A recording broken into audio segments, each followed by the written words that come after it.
Hi, boys and girls. We've read a few nonfiction stories about polar bears, and now we're going to read a fiction story that's an animal fantasy. The title of the story is called Little Polar Bear and the Husky Pup. It's written and illustrated by Hans de Beer. Lars, the little polar bear, lived at the North Pole where there were no trees or flowers, just ice and snow. Lars didn't mind. He loved to go for long walks across the ice, always wondering what he might find behind the next snow hill. One day Lars walked even farther than usual, and he was very hungry. He lifted his nose and sniffed. There was a delicious smell in the air, but he didn't know what it was.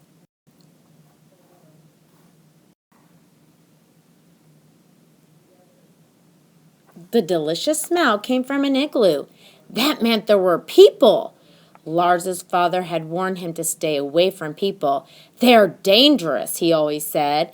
But the smell from the igloo was so tempting that Lars couldn't resist. He crawled closer, keeping well away from a team of sled dogs who seemed to be fast asleep. Suddenly there was a growl. The huskies jumped up and strained at their leashes. The leashes snapped and the whole team rushed at Lars, barking furiously. Lars was lucky he had a head start. When the dogs saw they would never catch up with him, they lost interest and turned back. At last, Lars could stop and catch his breath. He crawled into an ice cave and went to sleep. He was woken by a strange noise. It sounded like a whimper, but Lars couldn't see where it came from. He walked over to a deep crack in the ice and peered down. There sat a sad little husky. Although the other dogs had given him a fright, he felt sorry for this little one. "Don't be frightened," said Lars. "I'll help you." Lars started to push snow into the hole. He worked and worked until the pile of snow was big enough to let the little dog climb all the way out. But as soon as the puppy was back on firm ground, he began to growl. "Hey, I just helped you," said Lars indignantly. The puppy barked. "How ungrateful," thought Lars. He turned away in disgust and bounded off towards the sea. The little dog ran after him. Lars ran across the chunks of ice until he had left the puppy far behind. The puppy sat down on a drifting piece of ice and howled pitifully. "I would gladly help," Lars shouted to the puppy, "but I don't want to be growled at." The little dog looked embarrassed. "I won't growl," he said. "I promise. Please don't leave me." So Lars towed the puppy back to shore. "What's your name?" he asked. "Mine's Lars." "I'm Flo. Will you take me to the igloo? I want my mother, and I'm hungry." "I'll take you home tomorrow, if it stops snowing," said Lars. "We can wait out the storm here." Then Lars caught some fish and offered one to Flo, who gobbled it up. "That wasn't as good as meat," Flo complained.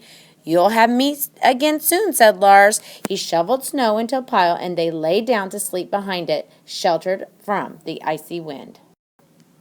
The next morning, Lars and Flo set off under a clear blue sky to find the igloo.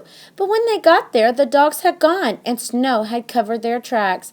"I want my mother," wailed Flo. Then he began to howl louder than ever. This time Lars understood why. He tried to comfort the little dog. "We'll find her," he said. "Tell me which way you were heading." "To the town by the sea where lots of people live." "Oh, yes, I know it," said Lars. "Let's go." The little polar bear and the puppy walked on and on. They didn't stop even when darkness fell, so they didn't see the hunters until it was almost too late. They had to duck down quickly behind some rocks. The hunters came closer and closer. Suddenly, Flo began to growl. "Shh!" hissed Lars. "You'll give us away." But the impetuous puppy jumped up and started barking. "Huh?" "It's just a stray dog," said one of the hunters, laughing. Then he and his friends got back on their snowmobiles and drove away. "Phew! You did the right thing after all," said Lars, "but I don't think we should go any further tonight. We'll find your mother tomorrow, Flo."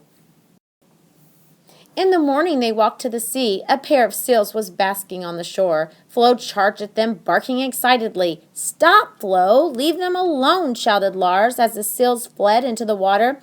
Suddenly, Flo stopped barking. "Lars, look at this," he yapped. He had found an old kayak. Kayaks belong to people, said Lars, looking anxious, and people are dangerous. He sniffed the kayak all over. Then he said, It's all right. Nobody has used this kayak for a long time. What a good find. Now we can travel twice as fast. Paddling a kayak isn't as easy as it looks, said Lars, as they wobbled across the water. Never mind, said Flo. I think we're nearly there. Tonight we'll have meat for supper. Hooray! Listen, said Lars sternly. You're not to run off after meat. You must stay close to me. In the twilight, as the kayak slipped silently towards the town, they both began to feel nervous. Don't make a sound, Flo, whispered Lars. And for once, Flo kept his mouth shut tight. But the moment they stepped ashore, Flo cried, I smell food! And before Lars could stop him, he was gone. What was Lars to do? As he stood wondering, he heard a shout, Stop! Thief! And Flo ran past him with a funny chain hanging from his mouth. Lars ran after him. When they were at a safe distance from the town, Flo stopped and laid the funny chain at Lars' feet. That smells good, said Lars. Just wait till you taste it, said Flo. It's not like fish at all. But the more Flo ate, the sadder he seemed to be. Will I ever find my mother? He said mournfully. Then he lifted his little head and gave a desperate howl. There he goes again, thought Lars. What could he do to keep the reckless little creature quiet? Then Lars heard a loud, exciting barks. There was no time to run away. Suddenly he was surrounded by dogs, but they didn't hurt him. One of them was Flo's mother. She had heard her puppy howling and rushed to find him. Flo told his mother how Lars had found him and brought him to the town. Thank you, Lars, she said. Now you must let us take you home. The two friends hopped onto the dog sled and were whisked away. This is more fun than kayaking, said Lars happily. Lars' parents were amazed to see Lars jump off a dog sled and even more amazed by the funny chain that Flo laid at their feet. Here's something that tastes much better than fish, he told them. Then he turned to Lars and said, I want you to have my collar. It will help you remember me.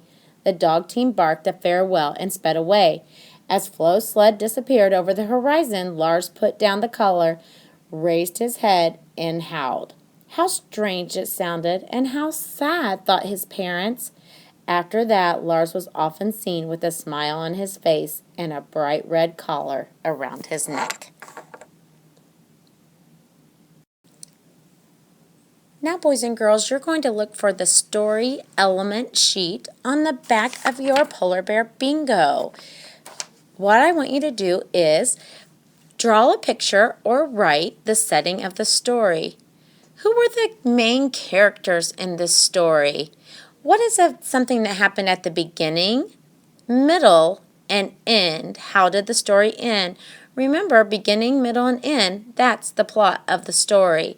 Please fill out this sheet and return it in your packet.